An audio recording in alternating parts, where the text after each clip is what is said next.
The Charlotte Hornets are a sleeping giant, and these three right here could easily become the best offensive trio in the Eastern Conference. The leap this team has taken in the last month is awesome. Top 10 defense, number one offense in the league, and I think this is sustainable. Most important discovery this team made was that Knippel is their franchise player. This dude is legit the best rookie guard since Luka Doncic. 19 points per game consistently, insanely efficient, and he's going to crush the three-point record. He's so complete, so skilled. This dude could become one of the very best players in the East. Melo and Brandon Miller may have fallen behind Knippel in the pecking order, but the ceiling of these two as a number two and number three on offense is so ridiculously high. Those three together with their shooting, their playmaking, their speed, it's going to be like Golden State Warriors of the East. Charlotte is developing their young talent better. They're drafting better. Saloon wasn't the best pick in 2024, but the progress he's shown, now a 44% three-point shooter. Zion James, great energy. And Kalkbrenner, one of the best rookie centers in the league. I don't think this team's far away. I think in 1 year, the Hornets could take a big playoff leap in the Eastern Conference, but a few things have to happen. Number one, most importantly, this team needs to stay healthy, especially Brandon Miller and especially LaMelo Ball. If they can't find a way to stay healthy, nothing's going to happen. I'm starting to trust Charles Lee more, starting to trust the front office and the organization more crazily with the Hornets. So they need to keep developing their young players into next year, and also Miles Bridges. Definition of the dynasty starts after you, buddy. So getting real veterans in the room to push these kids forward, I think this team could be really good very soon with one or two tiny moves.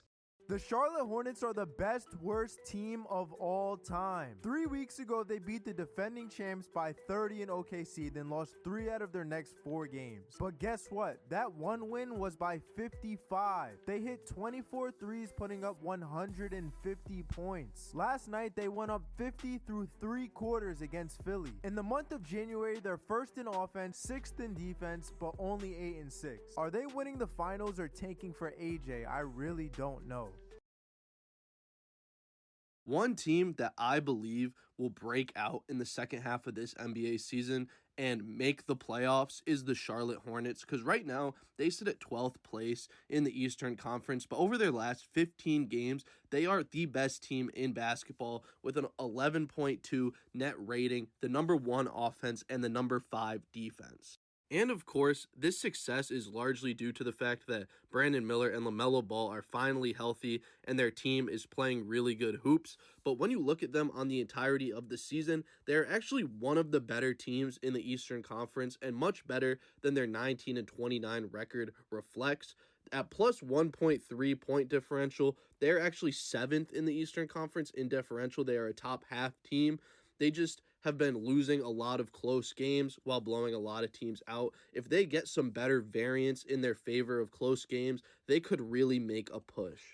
This team also just does a lot of offensive things that I seriously value when it comes to producing elite offense. And one of those things is three-point rate, where they are 5th in the NBA. They are 6th in three-point percentage at 37%. They are getting them up and they are knocking them down. On top of that, they're 5th in the NBA in offensive rebounding percentage, which means they are maximizing every possession to the fullest and getting multiple chances on a lot of their touches.